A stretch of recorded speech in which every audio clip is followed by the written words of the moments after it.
사랑하는 우리 구독자 여러분과 함께 하나님의 발 아래 앉아서 오늘도 말씀을 받습니다.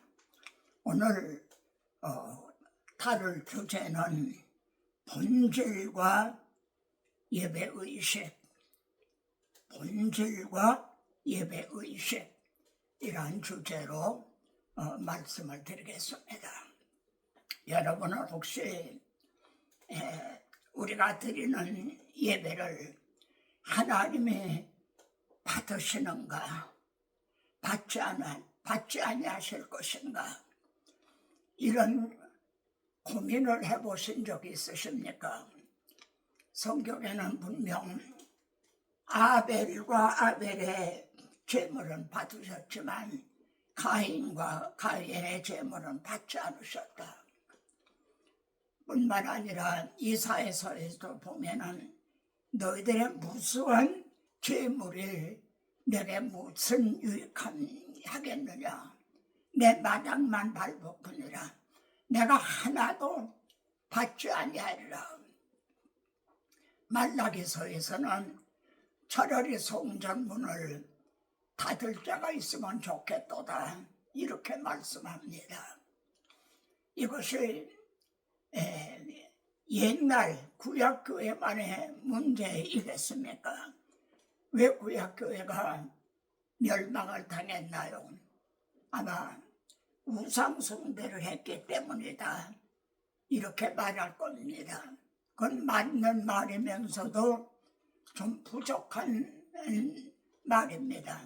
왜 제가 부족하다고 그러는가? 구약교회가 우상숭배를 했기 때문에 심판을 받고 멸망했다 그러면은 신약교회 성도들은 우리는 우상숭배 안 해, 나하고는 상관없어, 이렇게 말할 것이기 때문입니다. 그래서 좀 부족한 표현이다. 그들은 우상숭배만 한 게 아닙니다. 부지런히 하나님 앞에 예배를 드렸어요.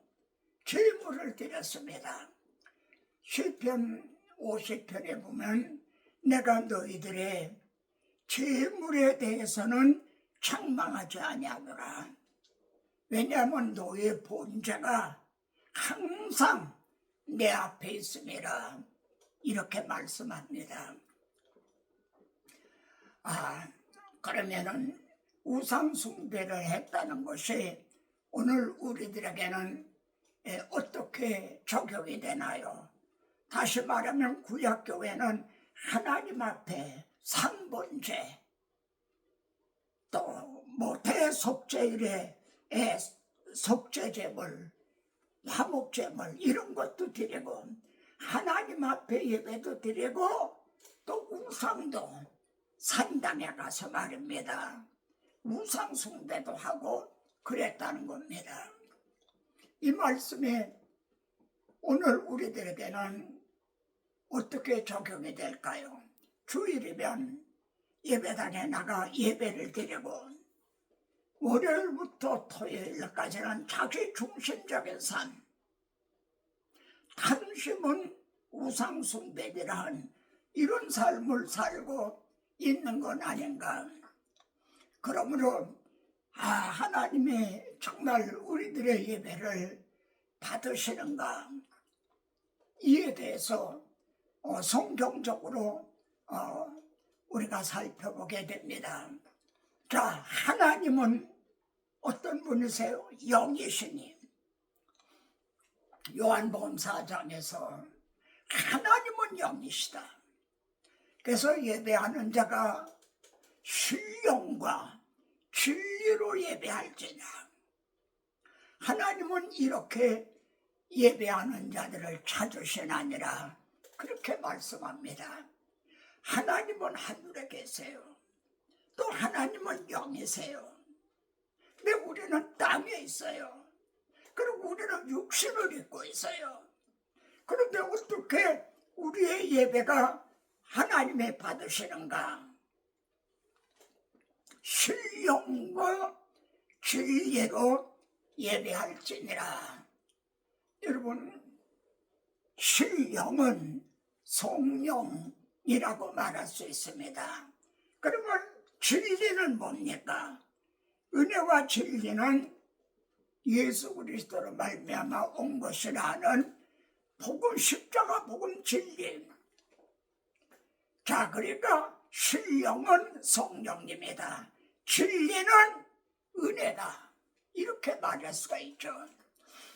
여러분, 이해하기 쉽도록 목사님이 마지막에 축도를 합니다. 축도하는 순서가 어떻게 됐나요? 예수 그리스도의 은혜와 하나님 아버지의 사랑과 성령님의 교통하심이 너희 무리에게 있을지어다. 이렇게 예수 그리스도의 은혜, 하나님의 사랑, 성령님의 교통, 성부, 성자, 성령님을 거론합니다. 여기서 순서를 생각하게 됩니다. 왜 하나님의 사랑과 하나님의 사랑을 맨 앞에 놓질 않나요? 하나님의 사랑과 예수 그리스도의 은혜와 성령의 교통하심, 이렇게 말해야 순서가 맞는 것 같지 않나요? 근데 사도 바울은 성경에 등장하는 축도를 보면 예수 그리스도의 은혜를 맨 앞에 놓습니다. 그렇습니다. 우리가 하나님 앞에 예배드릴 수 있는 것은 오직 예수 그리스도의 은혜입니다. 이게 진리로 예배할지라는 뜻이죠. 예수 그리스도의 은혜예요. 주님이 우리들의 대속죄물을 주셨어요. 그래서 죄 때문에 맡겼던 휴장을 열어주셨어요.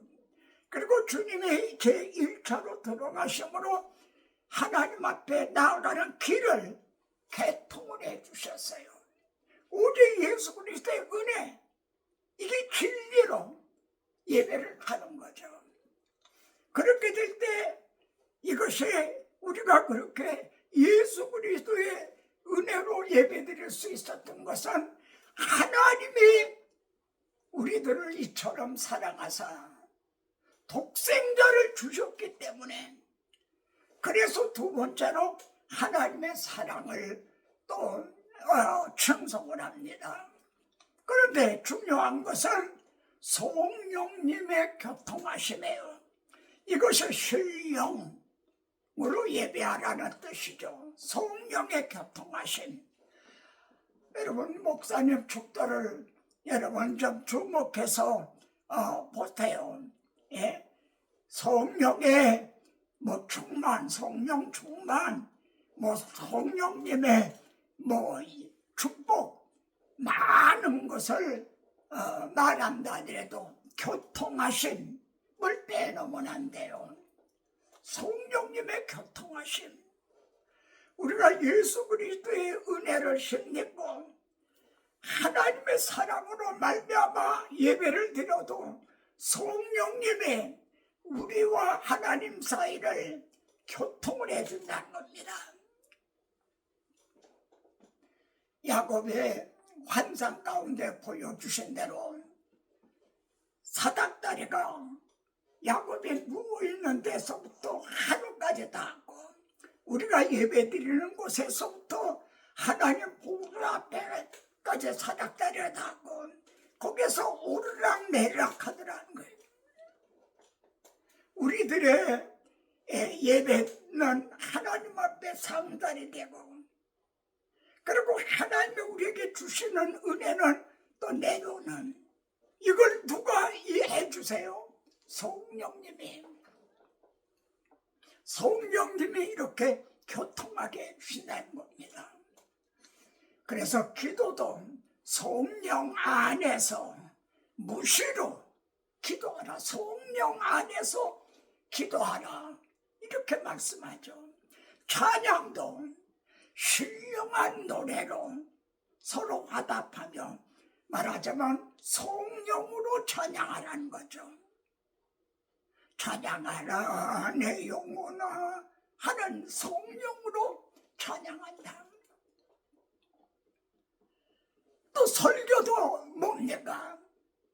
우리 복음이, 우리 설교가 말로만 이룬 것이 아니다.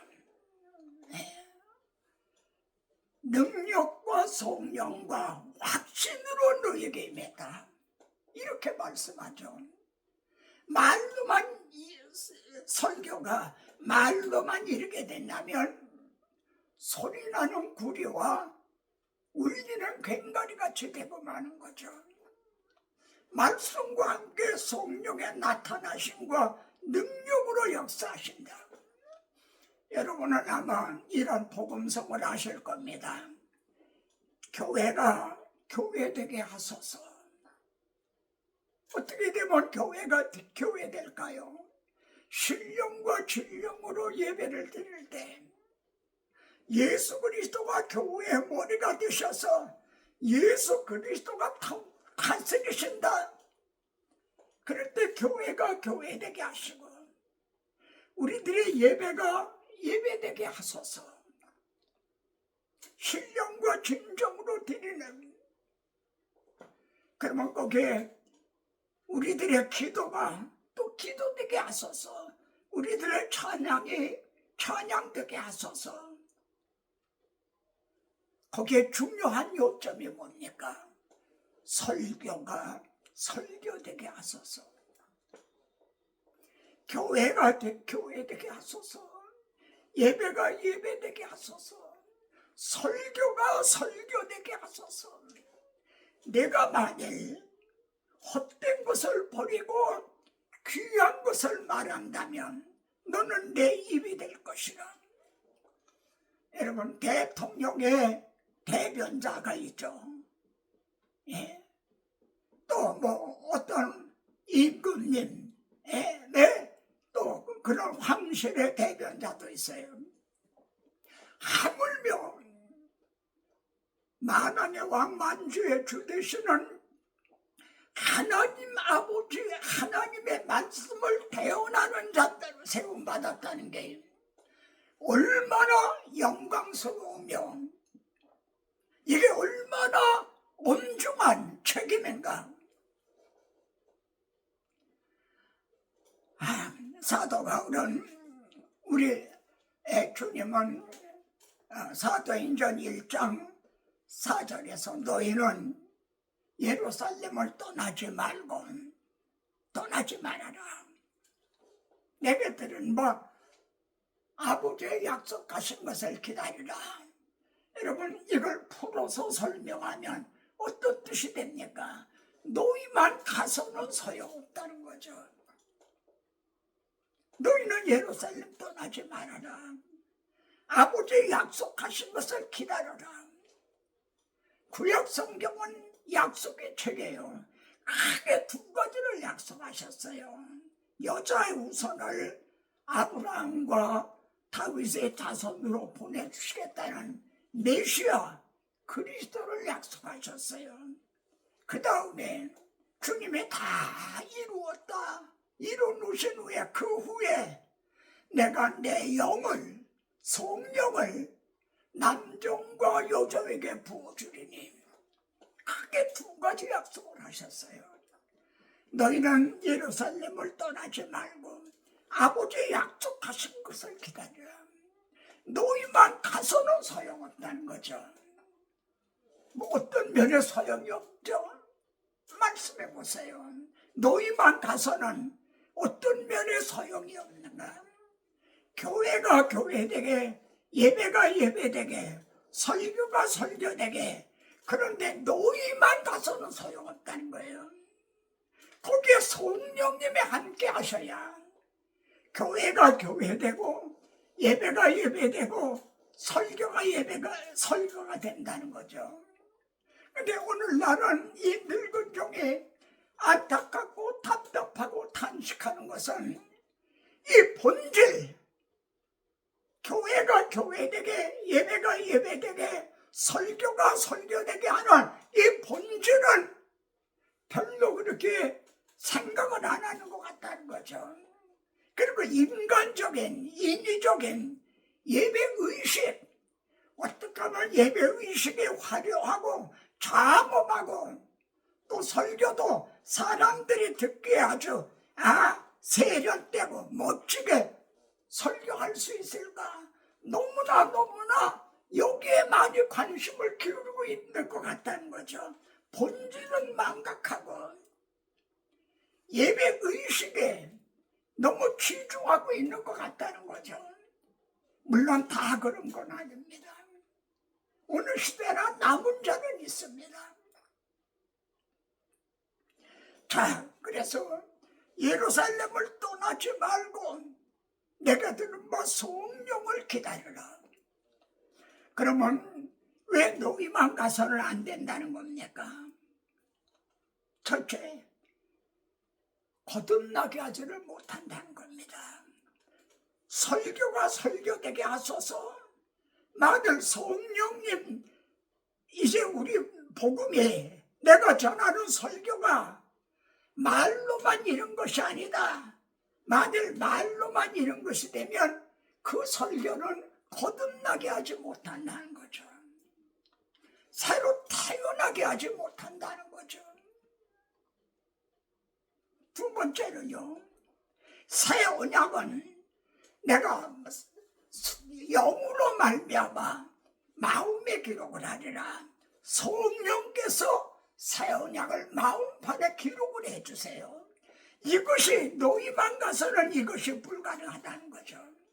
성령이 임하시면 세 번째는요, 우리에게 주신 성령으로 말미암아 그 다음은요, 하나님의 사랑이 우리 마음에 부은 바가 되미니 하나님의 사랑을 우리 성도들의 마음에 부어주시는 분은 목사님이 아니에요.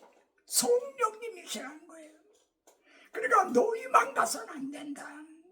너희만 가면은 허물과 죄로 죽었던 그 심령을 거듭나게 하지를 못한다.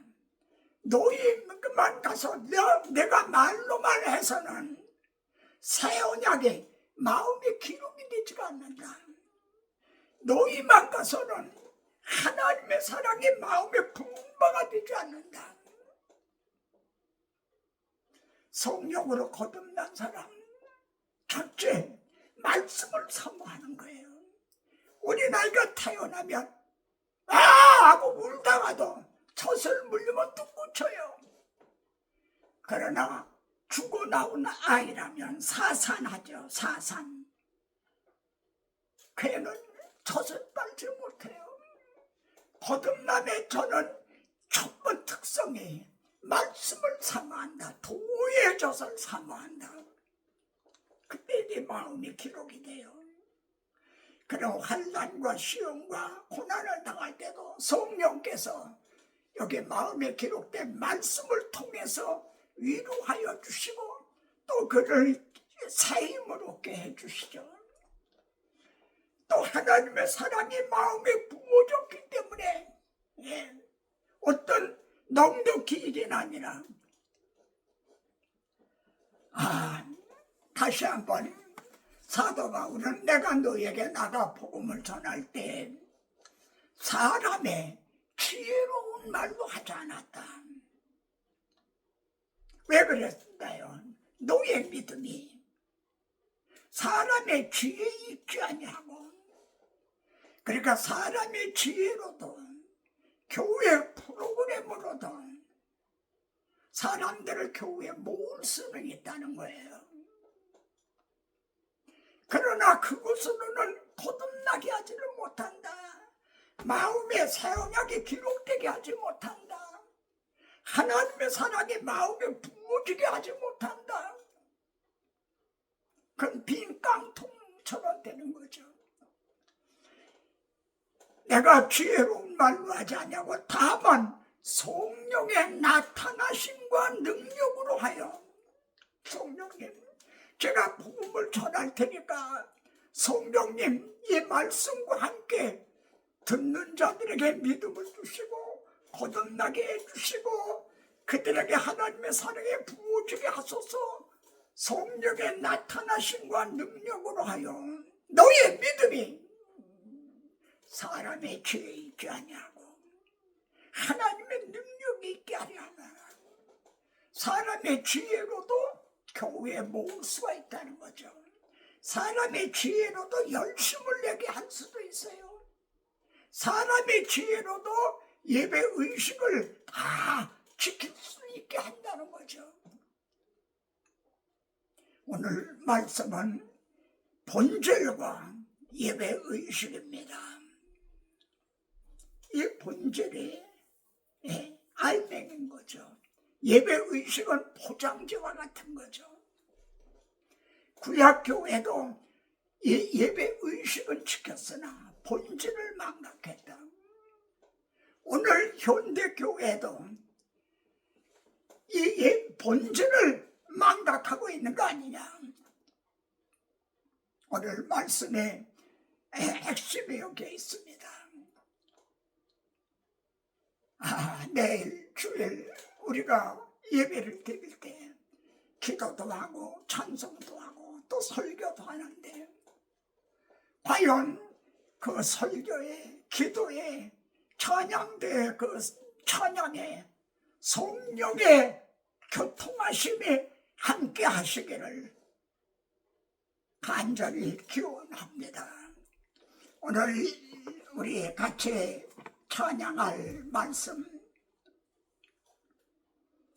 내 주의 교나라와 주 계신 성전관 피 흘려 사신 교회를 늘 사랑합니다.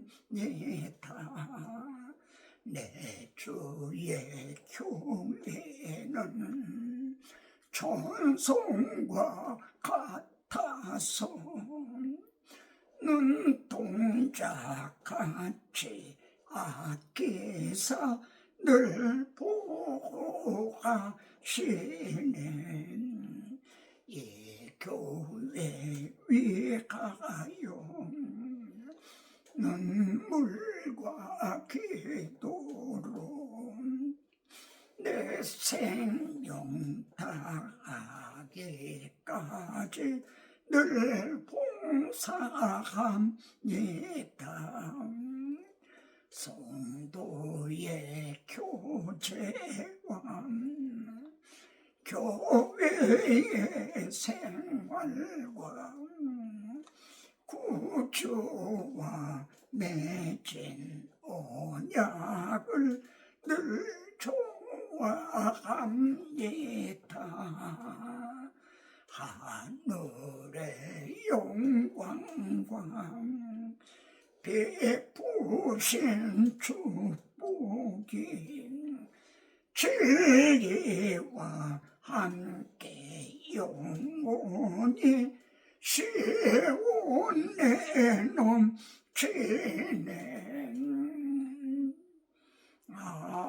아멘.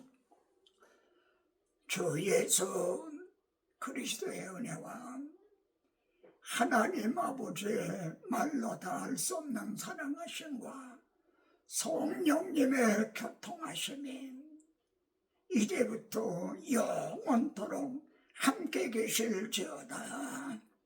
아멘. 다음 시간에 또 뵙겠습니다.